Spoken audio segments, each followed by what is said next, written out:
Lincoln County, living, we're roaming free. Every town a treasure, every moment a spree. From the valleys to the mountains where the wild things be. Lincoln County's heart is calling you and me. Welcome to Lincoln County Living, the podcast for the people, by the people. I'm Coyote, here to introduce today's episode and set the stage for your host, Nicholas Hall, your trusted guide and storyteller in all things Lincoln County. Nicholas is excited to share the podcast's brand new theme song, which perfectly sets the tone for what's to come. Don't forget, you can listen to Lincoln County Living on your favorite platforms, including Spotify, Apple Podcasts, YouTube, iHeartRadio, Amazon Music, and more. Be sure to follow the podcast on Facebook and your favorite listening platform to stay connected. In today's episode, Nicholas sits down with Preston Marshall from No Dogs Left Behind, a local business that's making a difference. They'll dive into Preston's story, the incredible services he provides, and the positive impact his work has on Lincoln County. Before we get started, a quick heads up. Today's audio might sound a little different. Preston joined Nicholas at his home, and they recorded on the same computer, a first for the podcast. While it's not perfect, Nicholas is always working to improve your listening experience. Thanks for tuning in to Lincoln County Living. Now, here's your host, Nicholas Hall, with today's special guest, Preston Marshall from No Dogs Left Behind. Here with Preston Marshall today with No Dogs Left Behind. We're going to talk about their background and their story and what started the whole thing with his dog training and everything in that nature. How are you doing today, Preston? I'm well, thank you, sir. Happy to be here. Yeah, we're happy to have you on. It's going to be a great episode. Let's go ahead and talk about you first. Okay. Can you start by sharing a bit about yourself? Like, are you originally from Lincoln County? Did you move here? Well, I tell everybody I'm from Lincoln County because I'm from Albuquerque, and that never really starts off a conversation well. But I moved over here originally when I was about 21. Okay. Stayed here for 4 or 5 years, and then I moved out to Albuquerque again, came back. Then I moved to Roswell, and then I came back here. The last time I came here, everything just kind of fell in my lap. I was working for PepsiCo at the time. I was a delivery driver, and I hurt my back. I had 6 bulging discs, nerve damage in my right leg, which I still deal with today, and my career was kind of up in the air for what I was going to do next. Things just kept keeping me back in Ruidoso, and I actually made contact with Lois Whitmire through a friend of mine at the time, and Lois interviewed me to be a dog trainer because she wanted to pass on her wisdom and pass on her knowledge, and she really liked me, and she coached me up, and I just kind of took it from there. It all fell in my lap as far as my professionalism in dog training went. But I tell everybody that I'm from Lincoln County because this is my home. It's a cool place to call home too. Yeah. And I could see why people would start going, oh, he's from Albuquerque. We have no hate for people in Albuquerque, but some people do. We'll just say that. Well, the state of Albuquerque these days, it can kind of be like, oh, who's this guy? That's very true. How did No Dogs Left Behind start? So No Dogs Left Behind started because of Lois Whitmire. You know, she took a chance on me to train me up and to hand me her business and just pass on the keys to the industry in this area. And I chose the name No Dogs Left Behind. It just really resonated with me. I was sitting there thinking about names, and it just popped up in my head, and it hasn't gone away since, because part of my training philosophy is that every single dog can be trained. And right. It's us to give up on dogs. And when we leave our dogs behind, we failed them. It's very true. And I know we had called Lois about training, and she's actually the one that referred us to you. Okay. So I guess in the scheme of things, she's the one that introduced us to you, and everything's been history since. Was there a specific moment or, experience that made you decide that working with dogs was your passion? So I think about that a lot. And I remember being 4 years old, and I was training a border collie in my backyard, how to roll over, how to sit, and how to play cards with me. It was just something I was doing because it was fun. And I had my cousin's collie doing all sorts of tricks and stuff. And I've been working with dogs for my whole life. I trained my friends' dogs. I've trained ex's dogs. I've trained everybody who would let me train a dog. I had been training dogs pretty much my whole life on and off. I studied a lot of Cesar Millan when I was in high school, middle school area. And then the dog whisperer. Yeah, the dog whisperer. Oh, okay. Yeah. And then I just kind of stopped hanging out with dogs for a little while. And then I got my own dog, and he was a very difficult dog. He's a Husky German Shepherd mix. Oh boy, that's a hyper energy right Yeah. He used to use my apartment as a racetrack. There was nothing you could do to stop him. And I learned a lot. I learned a lot through the challenges of having this dog about what it's like to experience a dog and you have no idea how to handle it. Right. And the years went on, and I ended up getting another dog. His name is Heath, and he's the most precious German Shepherd ever. Easy, like requires no training at all.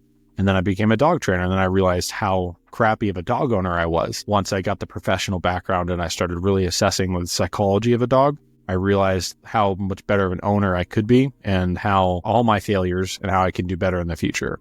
And what do you find most rewarding about training dogs? The people. It's easy to train dogs, but the connection when somebody gets a dog trained and they get to take their dog home and then they're happy to keep their dog. But there's a lot of situations where people are at their wits' end with their dog, and the last thing they're thinking is, I need to take this dog back, or I need to find a new home for it. And then they come to me, and sometime later, depending on the dog, they get to keep their dog and they go home and they're smiling. That's without a doubt, the best part of this. So it's rewarding to reward the people, I guess is what you're trying to say, right? Absolutely. And I know, I think it's just human nature a lot of the times to kind of be at your wits' end with the dog if they're being too difficult. And I know we kind of got to a point with a couple dogs that we took to Preston. It was just like we wanted to pull our hair out with those dogs. And then it was after going through Preston's classes, it definitely makes a huge difference. Like I tell them all the time, it's turning wild animals into pets. What was the biggest difference that you got from my classes? The biggest difference I got from Preston's classes was impulse control. That's always the biggest one. For you or the dog? A little of both, I guess. No, mostly the dog. I know a lot of times, dogs don't think before they do. It's just not in their nature. And I know after Preston's class, it seems like they learn to think before they do. Well, they've learned to follow your direction. Exactly. And exactly. Us as humans, we focus on when our dog is doing something naughty, we just want them to stop doing that. Exactly. And what should they do? Why don't they speak English at that point? Why don't they speak the human language is what we start thinking, So we have to communicate to our dog the correct set of parameters or the correct discipline that I want for my dog to do. And once they understand that what their job is to do X, Y, Z, they just do it. Yeah. They want to do that because it makes us happy. They're a lot different than cats in that regard. My cat wants to do things for me because it wants me to make it. It wants things from you rather than you wanting things from it. When did No Dogs Left Behind start? What year? How long have you guys been around? Gosh, what was it? 2022 is when I started training with Lois. Okay. So it's been a few years. Yeah, it's been a few years. I spent pretty much a year training with Lois that whole summer and that winter. I didn't start taking my own clients until like my own one-on-one clients without like assistance or anything like that until that winter of that year. And then things picked up pretty rapidly the following year. So what is this, 25? So yeah.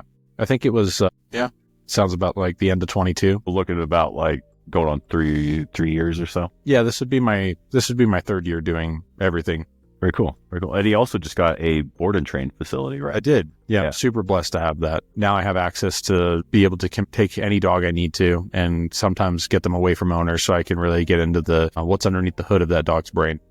And he can do it anytime. That's also a joy of it too. You can do it any time of day. Yes. Your bio on Facebook mentions working with reactive dogs and those with complex behavioral issues. What draws you to those particular challenges? It's easy to get a good dog to sit. It's easy to take a dog who wants to do all the tricks and wants to do all those things. And honestly, sometimes it can be a little bit boring because once you've done it 1,000 times, it's just, it's awesome, but it's also, there's something else to be done there. It's not as fulfilling. But when you take a dog who is possibly going to be put down because it attacked its litter mate and now it didn't kill the litter mate, but it has puncture marks and we can still save the dog. Now we have a race against the clock to save this dog's life. And the problem with that is owners have to be on the same page. And sometimes we don't follow through with the training regimens and, it gets elongated or something happens, life happens.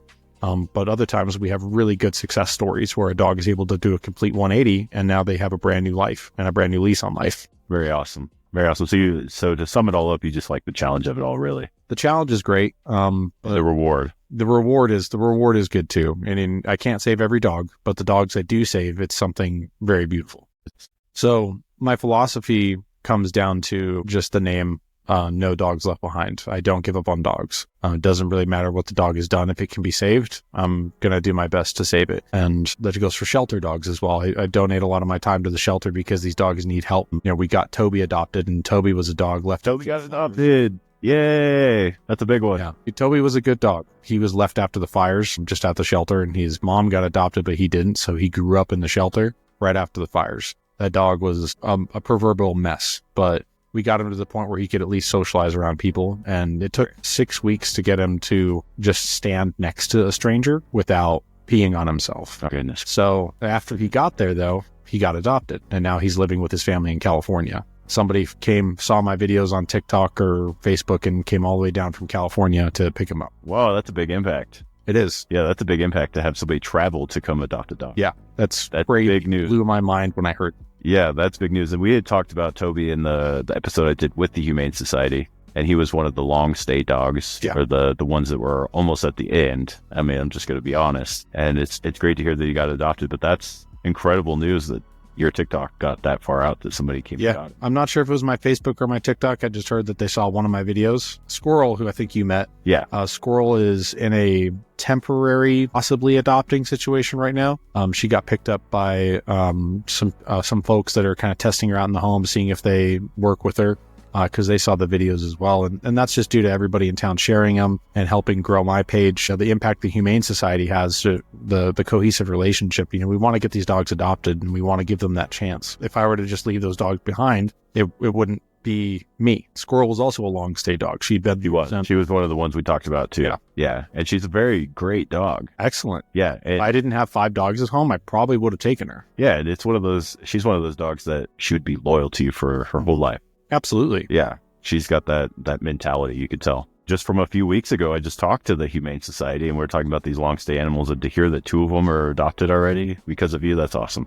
That's really awesome news. Well, I'd like to take all the credit, but it's also... It's a lot of the Humane Society too, yeah. It's a lot of the Humane Society helping out because they've supported me like no one else here has. They want these dogs adopted, and they want to see me successful. And they just want to take care of people and the animals, so that's great. Can you explain some of the common causes of reactivity or phobias in dogs, and how do you address them? So phobias are interesting because you have to know the history of the dog to understand their phobia. One of the biggest phobias we have is like loud noises. That can just be something as a puppy. They grew up with that fear. There's nothing that can come out right and cause it. I've seen dogs who have extreme phobias who've never been abused. They've grown up in a family where they eat raw meat their entire life, and they just develop into a phobia. Most of the time, though, all of these solutions come down to impulse control and restructuring the household. What I found is that all dogs require discipline. Now, there's a kind of a weird aura when you say the word discipline, because we think like military, my dog has to be structured and has to be upright. They can't get on the couch. They have to rules. That's not necessarily it. Discipline is just you and your dog's relationship on what you expect from your dog. And it comes first. So discipline, then exercise. Exercise is mental exercise just as much as physical. It doesn't matter if you have 100 acres for your dog to run. If they come inside and their brain is bored, they're going to chew on your couch, because chewing is I'm bored behavior. And how we get dogs not to be bored? Through training, through mental game exercises, teaching your dog something new, or just having that relationship with them. And then we give them food, because if we give them food before they've done the discipline and the exercise, that behavior of why should I do what you ask me to do starts to come out. Like, well, my dog will only sit if I have a treat. Right. That's because there's no discipline and there's no structure. There's no rules over your household, and your dog just kind of has the option to tell you no whenever they want. So why shouldn't they tell you no? And the last thing we give our dog is love, not because we shouldn't be loving our dog, but just because they start to think that they're in charge. And dogs who think that they're in charge, I'm looking at the German Shepherds, I'm looking at the Dobermans, I'm looking at those really hyper dogs who have in their DNA is to guard something. And when those dogs feel like they're in charge, it kind of makes them a little bit neurotic, and it makes them look around everywhere like there's a threat, or like they have to bark at the wind because there's something going on there. That's a dog who doesn't have discipline. You know, I've observed even military dogs. These dogs have a leader. They're the most highest level trained dogs on the planet, but they have a handler, and they have a leader, and they have somebody who tells them what to do. Yes. So all of our dogs, even household dogs, crave that. And once they have that discipline, they just kind of think, okay, I didn't want to be in charge anyway. Yes, and that makes a lot of sense. I mean, it sounds to me like, you know, dogs are a lot like kids in a way. I've heard that. Yeah, dogs are a lot like kids. It's not really like in a mean way putting a dog in its place, but you're basically giving it the structure to know that it's the dog and you're the owner, is what I'm saying, right? And dogs crave that. They don't want to be in charge. They really don't. I've never seen a dog who does everything they're supposed to do and acts accordingly when they're in charge of the household. There's always an issue that the owner has. There's always something that they wish that their dog wasn't doing. What advice would you give to someone considering training for their dog but feeling hesitant? Well, I guess it depends on the type of training. If you have a dog who isn't aggressive reactive or isn't fearful reactive where you can't function or the dog can't function in society, then you have a pretty easy dog to train. And if you're feeling hesitant about it, I would say build the relationship between you and your dog stronger. Work on relationship foundations. If you have a strong relationship between you and your dog, everything else is easy. And body language is super important here. You mentioned earlier, like our dogs don't speak English, but they do know body language. Right. And if we communicate to them through consistent and precise body language, they're going to get better at understanding what we want from them without us having to fight them so hard. Now we're going to start talking about training techniques and your success stories. So if you can think of anybody, any particular dog or anything like that. So when I think about some of my success stories with reactive dogs, there's a couple dogs. The first one I always like to reference, his name is Max. When this dog came to me, he's a Doberman. He was about 2.5 years old now, or he was about 2.5 years old. He was so reactive. If he saw a dog on TV, he'd bark. He was so reactive. If he saw a dog 100 yards away, he'd pull his owner down, and so he could go get to that dog. So Max's owner is a little bit elderly and doesn't have the physical strength to handle him. And we're talking about just a classic scared of that Doberman kind of mentality starting to grow even in the owner now. Right. I took this dog after 7 months of training 3 times a week. And sometimes it does take that long. If anybody's going, holy crap at that number, sometimes it does take that long. Or even longer, I'm sure. Or even longer. But after 7 months of training with me, he won a blue ribbon at an AKC rally competition, which is first place. That's a huge success story. It's a massive success story. Yeah. Because I took a dog who was so reactive from barking at a dog on TV to being able to be in a full room with dogs he's never seen and people and other people and crazy loud sounds and I'm sure it's chaos. New town he's never been to, walked up there and he won a blue ribbon his first try. Wow. And I think I had talked to Max's owner. She's been in one of our classes. She talked about how she takes him to restaurants and he just lays under the table and she can have a normal life with this dog now. Like an even more normal life. Like I don't know most people that would take their dog to just be that chill, especially Dobermans. Yeah. Yeah. Dobermans are great. You know, they're one of the smartest breeds and they're super easy to train. You just have to edge more towards the rules than you could with like a Pyrenees or something. They're very smart. Yeah. They're very smart. And I know Zoe's a Doberman and sometimes she could be a knucklehead, I'll be honest. And it's like, okay. And then sometimes she's smarter than I am and it makes me upset. Yeah. That's the challenge of having a breed like that, though. Yeah. Is you have to find new and inventive ways to keep your dog's attention. Yep. And that can be the struggle. And I've noticed with Dobermans more than most breeds, they just want to please more than anything. Yeah. Like big time. They're big time people. Well, they come from police lines over in the UK. Yeah. They've been bred into serving humans and listening to humans. So you talked about how training isn't just for the dog. Correct. For the owner too. How do you coach owners to reinforce training and build a stronger bond with their pets, even if they don't want to? Well, so I love that question because I'm still trying to figure out the answer. It's a pretty bold question, I know. You know, I'll kind of emphasize a little bit. I know a lot of times, you know, people are going to do what they want at the end of the day. But not only is it for you to find the best interest in the people, it's also for you to try to find the best interest for the animal. Right. Right. And I think the balance between that is if you just have somebody who wants to walk their dog and they have this amazing dog, think of like an Australian Shepherd who could do backflips if you trained it to, and they don't care about that and all they want is something, then I have to tailor my approach to that person and I have to make sure that they're happy. And I think it comes down to communication because I have to really get into the details of what this individual is wanting from their dog. And I have to get that super early on. That way I can make sure I respect their time and we go the correct direction. The only times I have any difficulties is when there could be like a lack of understanding about what the end really looks like. If we have a project dog, then sometimes we have a household of dogs that needs adjustment. And that's where it can get into the nitty gritty of how complicated dog training can be.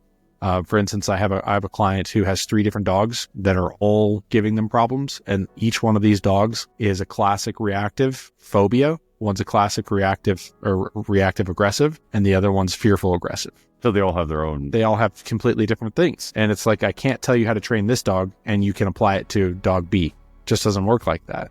So we have to take a tailored approach between each dog, and understanding, communicating properly to the individual what their dog's needs are is so crucial. And it really comes down to me bettering myself and how I interact with people to get the message across, because I might know something. I might have the answer in my head, but now I have to lead this person to the answer in a way that works for them.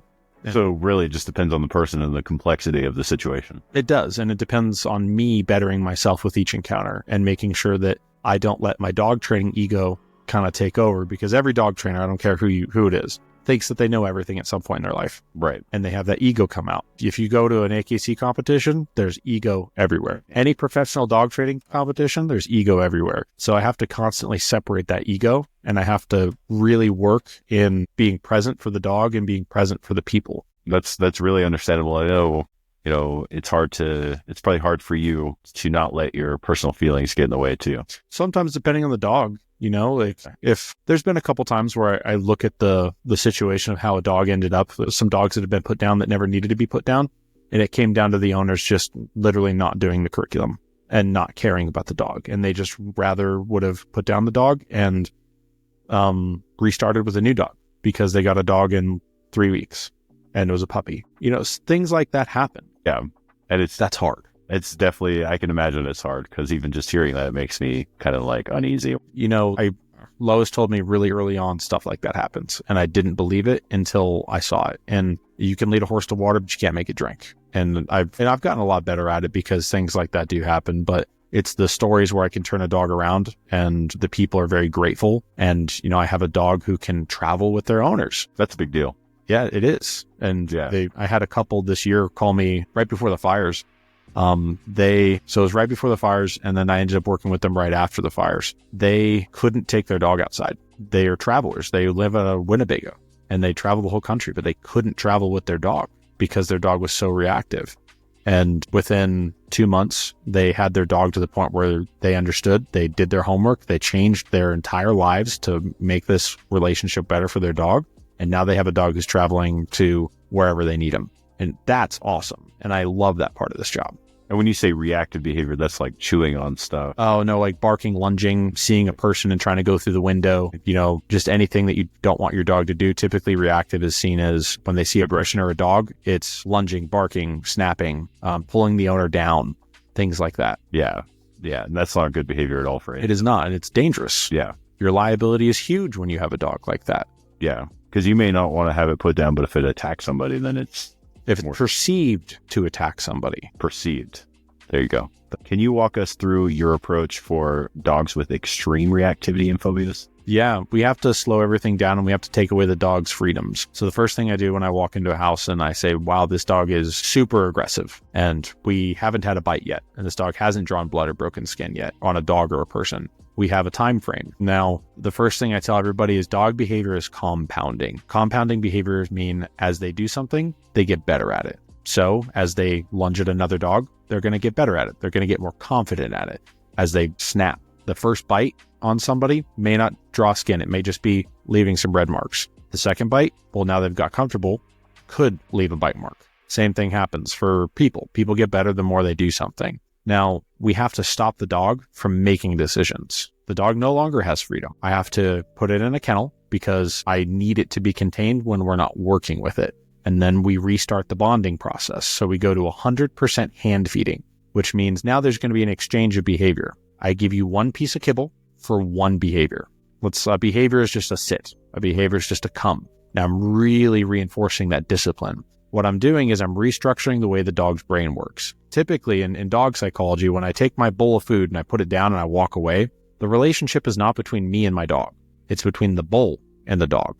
That's where some dogs get food aggressive. They guard their bowl. Well, if I take away the bowl, they have nothing to guard. They can't guard my hand. And if they try, they lose the opportunity to eat. So now sometimes you have a dog after I go to hand feeding. I'm not going to work for you. I don't know you. I'm not doing jack diddly squat for you, dude. Okay, cool. I'll come back in 6 hours and I'm going to ask you to come. I'm not starving the animal. What I'm doing is I'm changing the requirements for this dog to eat. Now it has to work for me. Now all dogs want to serve their owners and they want to work for people. So once I tap into that psychology and I teach the dog like, hey, now it's not just because you want to, now it's because you have to and you're not going to eat otherwise. They start to catch on and that barrier starts to break. Even in aggressive dogs, that barrier, that instinct to defend themselves starts to break down because their survival instincts take over. And eventually I have a dog who's more complacent and more ready to serve. Then I can start working with the dog. Depending on the dog, it might need a muzzle just because I need to be safe for myself and other people. Most dogs don't unless it has a bite history. But after we establish the relationship between me and the dog, then I really start working on those 4 fundamental behaviors, which was discipline, exercise, food, and love. We have to really tire out that brain and we have to reteach them that there is another way to behave. I think this can be enlightening for a lot of people. I mean, I've known Preston for a while now. I think it's been about probably about a year and a half, I think. Yeah, going on 2 years. Yeah, going on 2 years. And of course, he's already relayed a lot of this information to us so that we could, put this kind of stuff into our dogs. But I think for a lot of people, this would be very insightful. I hope so. Just listening to this podcast, they might be able to change some behaviors in their dogs and not even realize, especially with the feeding thing, that was a big one for us, especially for Zoe. We've taught Zoe to wait. Nice. That was a big one for you guys. Yeah, we put her bowl down and we close her cage and we say, wait. And we give her probably about 15 seconds or so, and then we can tell her she can eat. Nice. And then we got Clay doing that now too. So that's so cool. Yeah, that was a cool one. We could thank my wife for that one because she works really hard with them on that kind of stuff. I'm more of the guy that has to play with them and keep them entertained, but it is what everyone has their job. Exactly. So what are some of the most, we've already talked about some of the common mistakes, but what are some of the most common mistakes you see that owners make while trying to manage their reactive dogs? They push their dog too far, too fast. And that's the human thing to do. And I don't fault anybody for this. We always focus on the thing that's wrong. For instance, the dog jumping up on you. We say, that's wrong. Stop that. Say no. Stop doing that. Yeah. Get off. Well, what should your dog do? Your dog is displaying a lack of ability to control their motor skills. They're excited and they're trying to do something. They're trying to be happy and express themselves. And they're just being told, no, okay, but what should I do? And that same philosophy applies to a lot of things, not just reactive dogs. To any dog that you feel like you're not training well and wow, they just won't stop doing this one thing. What should my dog do instead? And when you ask yourself that question, what do I want my dog to do instead? Well, I'd really like my dog to sit. Most people are much happier if their dog can just sit there and wait for the next thing.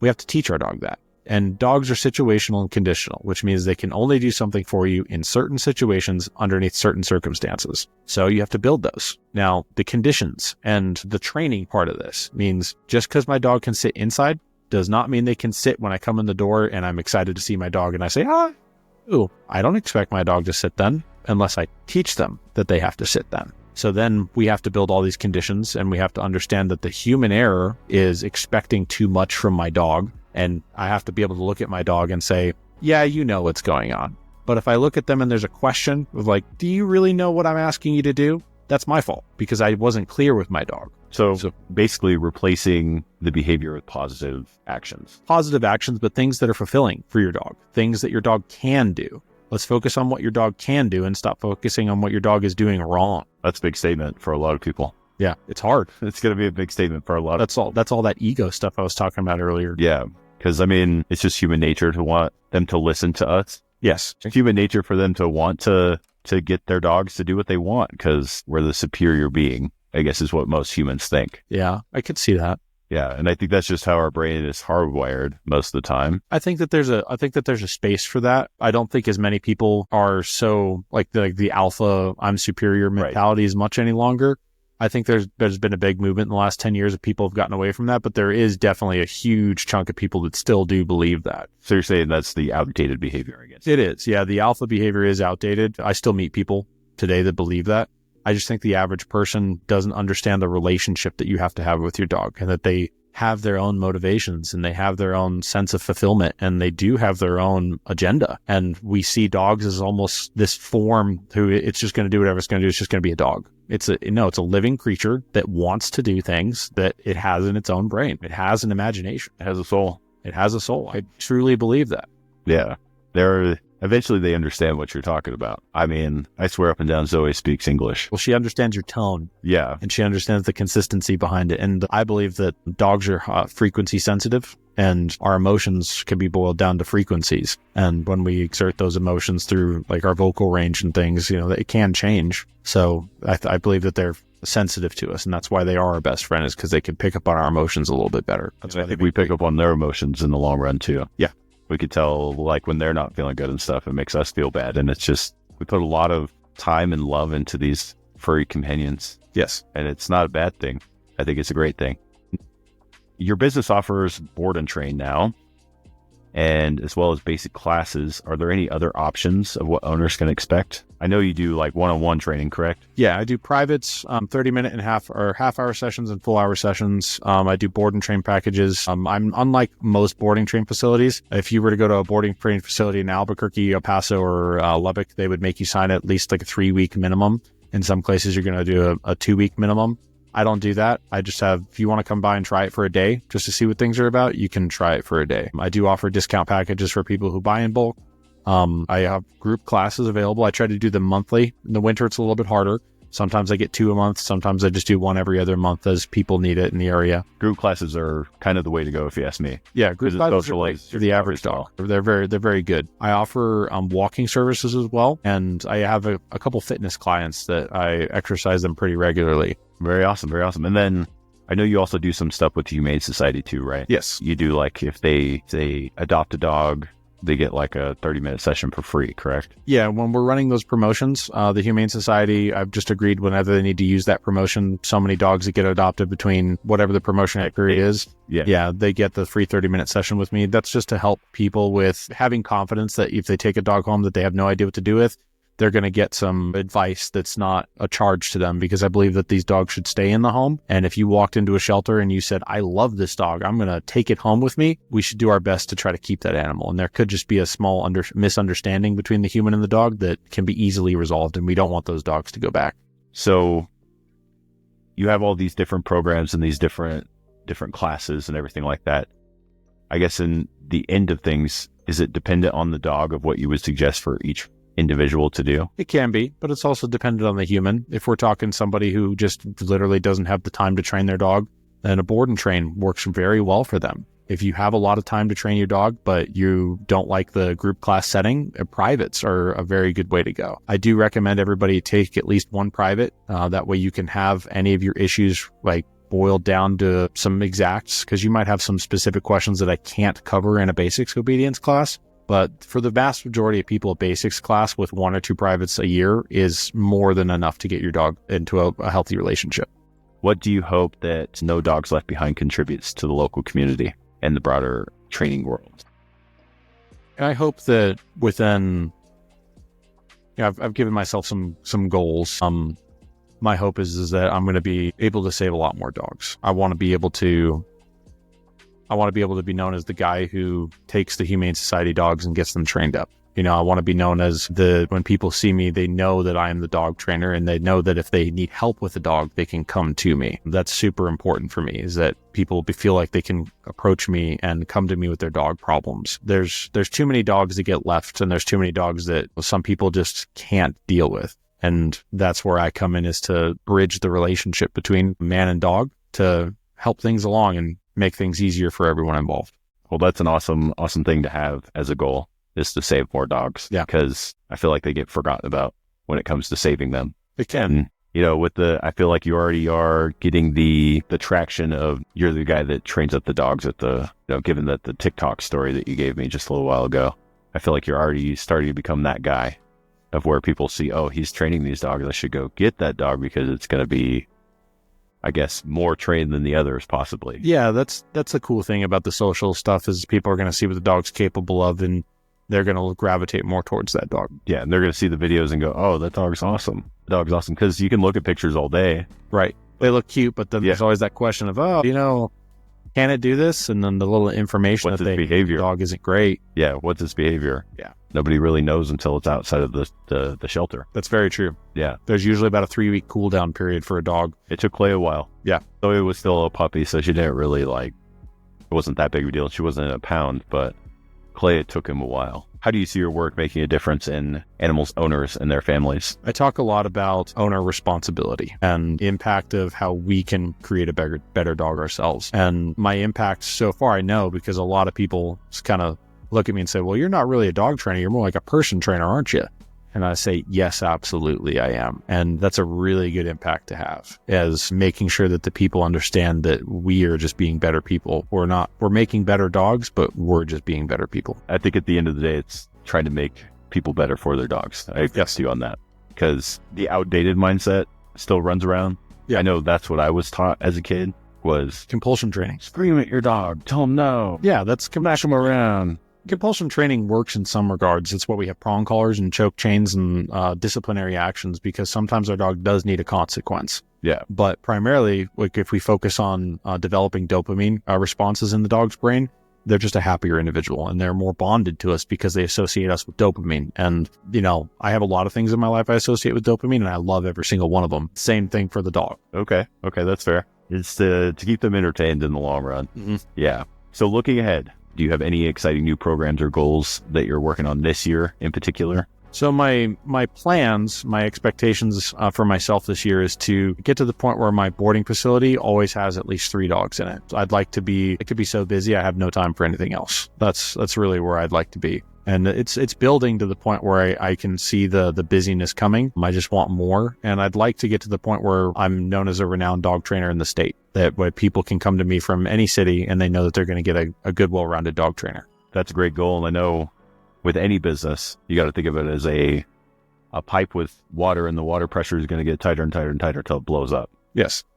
It may not look like it's going to do that now, but 4 or 5 months from now, it could absolutely blow up and you could be busy out of your eyeballs, Yeah. So that's great to hear that you want 3 dogs at a time, because that gives you something to do all the time. Yeah, it does. Yeah. And I can sustain 8, but I would like 3. And are you planning on growing your facility to more than 8 eventually, or? If I had to, yeah, I would definitely entertain it. But there's also, if I had to have more than 8 dogs, I don't have time for privates. That's fair. And I need to have that. It'd be a lot more boarding than it would be training. Right. And the boards and board and trains are great, but I lose that human interaction, because if I just have 3 or 4 dogs a day, or even 8 dogs a day that people are just dropping off to me and expect me to get their dogs trained and they'll pick them up in 3 weeks, I've lost the human interaction, and I've lost the part of my business that I love, which is making sure that person who has a really hard dog problem can get help. Helping them out. Yeah. Because not everybody can go the board and train route, because it is expensive to leave your dog there for 3 weeks.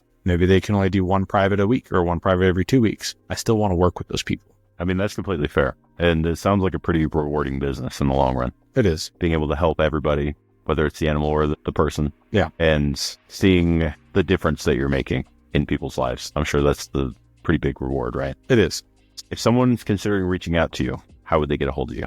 You can find me on TikTok, Facebook, or you can find me on my website, which is ndlb.io. There has my email address listed and my phone number. Okay. And it'll also put his website in the description of this podcast so that people can find it easier, as well to his Facebook page and his TikTok. I appreciate that. So that you guys can go check him out. He does great work. If you could give one piece of advice to every dog owner out there right now, what would it be? Make it easier for your dog to understand what it is that you want. If they don't get it, you're not making it easy enough. Thanks for coming on today. Of course. I really appreciate it. Thanks for taking the time. I know you're a busy guy too. And again, I'm going to state it. I'm going to keep stating it until he's not doing dog training anymore, which is probably not going to happen. But yeah, I'm in this to stay. He turns your wild animals into pets. And I truly mean that. You could come in with the crazy dog, and if you have the patience and you have the time, Preston's the guy. He can help you out. Thank you. I appreciate that endorsement, sir. It's no problem. It's no problem at all. And, we'd love to have you on again. Okay. Anytime you want to. If you have an event coming up, you have anything special you want to talk. Maybe we can do that something around like the Humane Society. Yeah. Or we could even get a member of the Humane Society and we could sit down with both of you. Okay. And have a good conversation about, we've already talked about the importance of adopting animals, but we could talk about another subject. And the importance of keeping your dog after you adopt it. There's a good one right there. See?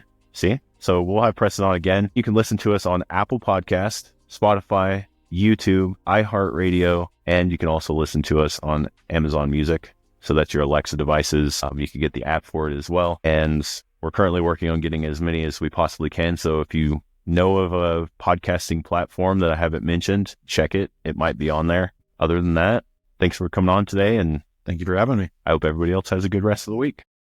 I'm Coyote, and you've been listening to Lincoln County Living, the podcast for the people, by the people. Big thanks to today's guest, Preston Marshall from No Dogs Left Behind, and of course, your host, Nicholas Hall, for guiding us through another great conversation. Don't forget, get this podcast on Spotify, Apple Podcasts, YouTube, iHeartRadio, Amazon Music, and more. Be sure to follow Lincoln County Living on Facebook and your favorite listening platform to stay updated on new episodes, local stories, and all things Lincoln County. If you enjoyed today's episode, please consider leaving a review, sharing it with friends, or dropping a comment to let us know your thoughts. Your support helps keep this podcast going strong. Thanks for tuning in. Until next time, this is Coyote signing off, and I'll see you in the next episode of Lincoln County Living. From Capitan's dusty trails to Ridoso's peak so high, Lincoln's ghostly whispers in the moonlit sky, Hondo's rivers running wild through the mighty plains, Carazozo's magic in the desert's open veins. Milgau's stars so bright in the endless night, Alto's hidden wonders taking flight. Every corner tells a story carved in time. Lincoln County living, we're on the climb. Lincoln County living, we're roaming free. Every town a treasure, every moment a spree.